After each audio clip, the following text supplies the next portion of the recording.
আল্লাহ নবী বলছেন ফাওয়াল্লাযী নাফসি বিয়াদিহি, ওই আল্লাহর কসম করি যার দস্তে কুদরতে, যার হাতের মুঠায় মুহাম্মদ সাল্লাল্লাহু আলাইহি ওয়াসাল্লামের জীবন,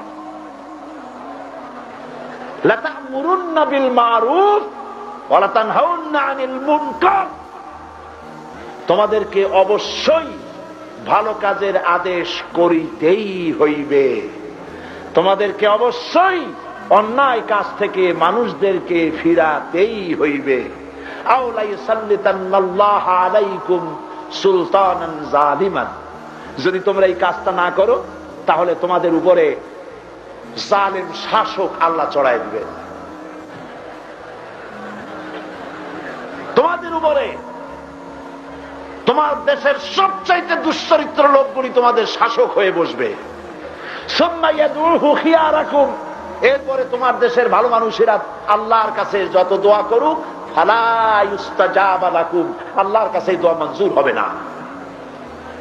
কাজী আজ যদি আমাদের বাঁচতে হয় আমারু বিল মারুফ ওয়া নাহু আনিল মুনকারের দায়িত্ব পালন করতে হবে। আর এই দায়িত্ব পালন করতে গেলে কি আসবে? কোন কি আসবে? বিপদ। কি আসবে?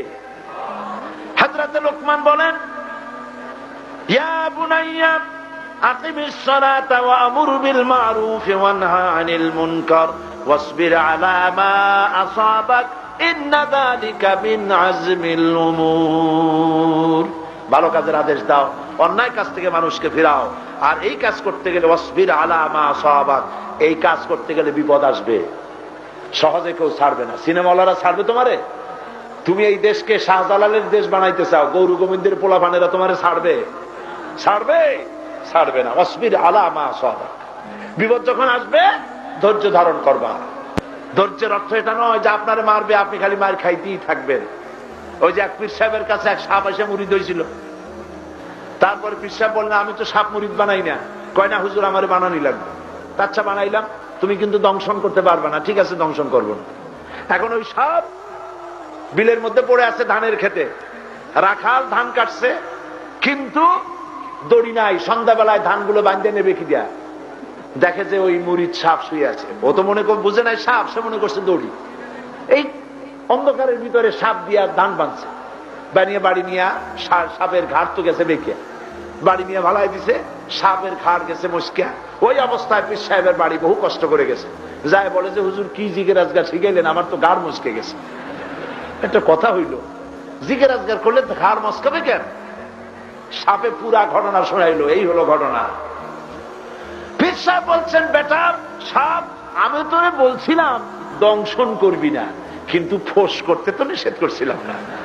তোরে যখন দড়ি মনে করে হাত দিল তুই খালি ফস করে উঠতি, ওই রাখালের পুষ্টি সুদ্ধা লাভ দিয়া দিল্লি বলাই যাইতো, তুই ফোঁস করলি না কেন? কাজী জাতি ভয় পাবেন না। আপনারা কি ভয় পাইছেন? আপনারা কি ভয় পেয়েছেন? ভয়ের কোনো কারণ নাই। আল্লাহ আমাদের সাথে আছেন। কে আমাদের সাথে আছেন? বাংলাদেশ ইসলামের জন্য। চিল্লায় বলেন বাংলা কিসের জন্য? আরো জোরে বলেন কিসের জন্য?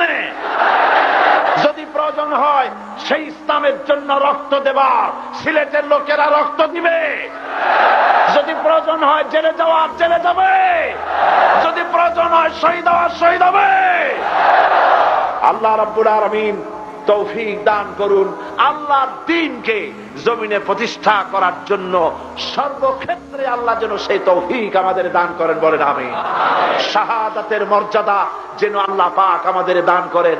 হইলে হয় গাজী না হয় শহীদ, দুটোর একটার জীবন আমাদেরকে গ্রহণ করতে হবে। কাফেরের গোলামির চাইতে মৃত্যুবরণ করা, শাহাদাতের মউত গ্রহণ করা হাজার গুণে শ্রেয়। বিড়ালের মতো 500 বছর বেঁচে থাকায় লাভ নাই, সিংহের মতো খালিদ বিন ওলীদের মতো 1 ঘন্টা বেঁচে থাকুন, এটার মূল্য আছে।